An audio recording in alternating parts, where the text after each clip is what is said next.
14장 1절부터 15절까지 말씀입니다. 그 땅의 기근이 더욱 심해갔다. 그들이 이집트에서 가지고 온 곡식이 다 떨어졌을 때에 아버지가 아들들에게 말하였다. 다시 가서 먹거리를 조금 더 사오너라. 유다가 아버지에게 말하였다. 그 사람이 우리에게 엄하게 경고하면서 너희가 막내 아우를 데리고 오지 않으면 다시는 나의 얼굴을 못 볼 것이다 하고 말하였습니다. 우리가 막내를 데리고 함께 가게 아버지께서 허락하여 주시면 다시 가서 아버지께서 잡수실 것을 사오겠습니다. 그러나 아버지께서 막내를 보낼 수 없다고 하시면 우리는 갈 수 없습니다. 그분이 우리에게 말하기를 너희가 막내 아우를 데리고 오지 않으면 다시는 나의 얼굴을 못 볼 것이다 하였기 때문입니다. 이스라엘이 자식들을 탓하였다. 어찌하려고 너희는 아우가 있다는 말을 그 사람에게 해서 나를 이렇게도 괴롭히느냐? 그들이 대답하였다. 그 사람은 우리와 우리 가족에 관하여서 낱낱이 캐물었습니다. 너희 아버지가 살아계시냐 하고 묻기도 하고 또 다른 형제가 더 있느냐 하고 묻기도 하였습니다. 우리는 그저 그가 묻는 대로 대답하였을 뿐입니다. 그가 우리의 아우를 그리로 데리고 오라고 말할 것이라고는 상상도 하지 못하였습니다. 유다가 아버지 이스라엘에게 말하였다. 제가 막내를 데리고 가게 해 주십시오. 그러면 우리가 곧 떠나겠습니다. 그렇게 하여야 우리도 아버지도 우리의 어린 것들도 죽지 않고 살 수 있을 것입니다. 제가 그 아이의 안전을 책임지겠습니다. 아버지께서는 그 아이에 대해서는 저에게 책임을 물어 주십시오. 제가 그 아이를 아버지께로 다시 데리고 와서 아버지 앞에 세우지 못한다면 그 죄를 제가 평생 달게 받겠습니다. 우리가 이렇게 머뭇거리고 있지 않았으면 벌써 2번도 더 다녀왔을 것입니다. 아버지 이스라엘이 아들들에게 말하였다. 꼭 그렇게 해야만 한다면 이렇게 하도록 하여라. 이 땅에서 나는 것 가운데 가장 좋은 토산물을 너희 그릇에 담아 가지고 가서 그 사람에게 선물로 드리도록 하여라. 유향과 꿀을 얼마쯤 담고 향품과 모략과 유향나무 열매와 감복숭아를 담아라. 돈도 2배를 가지고 가거라. 너희 자루 아귀에 담겨 돌아온 돈은 되돌려 주어야 한다. 아마도 그것은 실수였을 것이다. 너희 아우를 데리고 어서 그 사람에게로 가거라. 너희들이 그 사람 앞에 설 때에 전능하신 하나님이 그 사람을 감동시키셔서 너희에게 자비를 베풀게 해주시기를 빌 뿐이다. 그가 거기에 남아있는 아이와 베냐민도 너희와 함께 돌려보내준다면 더 바랄 것이 없겠다. 자식들을 잃게 되면 잃는 것이지 난들 어떻게 하겠느냐. 사람들은 선물을 꾸리고 돈도 갑절을 지니고 베냐민을 내리고 급히 이집트로 가서 요셉 앞에 섰다. 이는 하나님의 말씀입니다. 아멘. 네, 여러분, 오늘 말씀, 어제 말씀에 이어지는 말씀이에요. 형제들이 2번째로 이집트 땅을 방문하게 되는 계기가 되는 말씀입니다. 어제 말씀 잘 생각해 보세요. 형제들이 베냐민을 데리고 가야만 하는 상황이었는데 야곱이 극구 거절하죠. 절대로 베냐민을 데리고 갈 수가 없다라고 여전히 베냐민에 대한 자신의 집착, 자신의 편애, 자신의 아집을 드러내고 있죠. 그렇게 시간이 흘렀어요. 시간이 흘렀는데 오늘 본문 1절에 보면 이렇게 나오죠. 그 땅에 기근이 더욱 심해갔다. 상황이 점점 더 악화되는 거죠.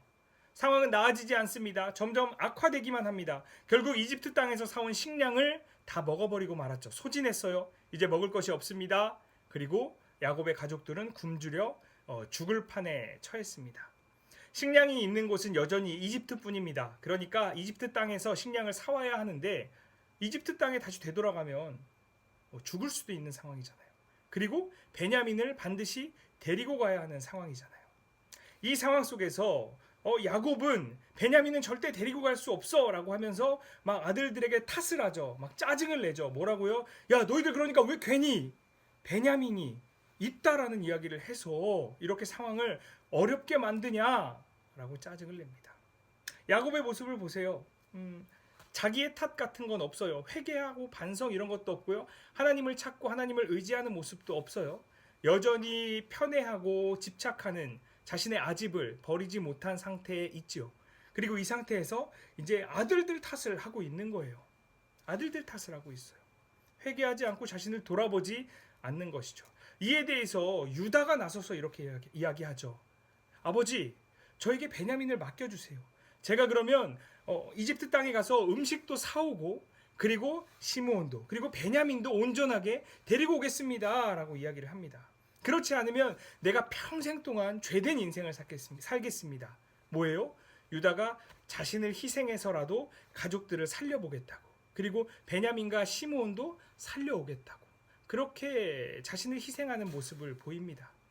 야곱은 이 얘기를 듣고 이제 정말 어찌할 수 없다는 상황을 완전히 받아들입니다.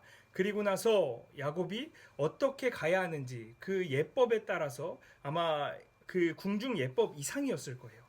예물들을 가지고 가서 그에게 잘 부탁해봐 라고 보내면서 뭐라고 하죠? 마침내 전능하신 하나님을 부르짖게 되죠. 오늘 말씀해 보시면요, 14절에 이렇게 기록되어 있죠. 너희들이 그 사람 앞에 설 때, 여기서 그 사람은 요셉을 이야기하죠. 애굽의 총리가 된 요셉이잖아요. 너희들이 그 사람 앞에 설 때에 전능하신 하나님이 그 사람을 감동시키셔서 너희에게 자비를 베풀게 해 주시기를 빌을 뿐이다 라고 이야기하죠. 결국 전능하신 하나님의 긍휼의 은혜를 구하고 있습니다. 야곱은 완전 인생의 밑바닥까지 떨어졌어요. 먹을 것이 없죠. 가장으로서 자신의 가족의 생명을 보살펴야 하는데 가족들이 다 굶어 죽게 생겼죠. 그리고 나서 야곱 자신은 아무것도 할 수 있는 게 없고, 심지어 자신의 최후의 보루, 마지막 고집인 베냐민마저도 잃을 수밖에 없는 상황에 처했죠. 그제서야 야곱은 전능하신 하나님을 찾으며 하나님의 긍휼의 은혜를 구하고 있습니다. 여러분, 우리의 삶이 어떠합니까? 여러분, 여전히 여러분들의 삶 속에 하나님 아버지만 바라보며 하나님 아버지께 긍휼의 은혜를, 하나님 아버지께 불쌍히 여겨 주시옵소서 하는 그 은혜를 구하고 있습니까? 우리가 인생의 밑바닥에 떨어졌을 때 하나님의 은혜를 구하는 경우가 대부분 많죠. 그리고 그때 하나님의 은혜를 경험할 때가 참 많아요. 분명 야곱도 이 긍휼의 은혜, 하나님의 자비를 간구했을 때 그의 이 간구가 분명히, 이 고백이 응답되는 것은 분명합니다. 하지만 여러분, 더 중요한 것이 있어요. 그럼 하나님은 야곱과 함께하지 않았나요? 야곱이 집착하는 모습을 보이고 자신의 아집을 내려놓지 않고 있을 때에도 하나님은 야곱과 함께하셨죠. 그런데 함께하신 하나님을 볼 겨를이 없었어요, 야곱에게는요. 왜냐하면 야곱은 하나님과 자신 사이에 아집, 자신의 고집이라는 벽을 놓고 있었기 때문이죠. 마침내 자신의 벽이 완전히 허물어지고 자신이 아무것도 할 수 있는 것이 없음을 고백하며 전능하신 하나님을 고백할 때, 그때 하나님께서 야곱에게 자신의 살아계심을 보여주는 사건들을 나타내는 것이죠.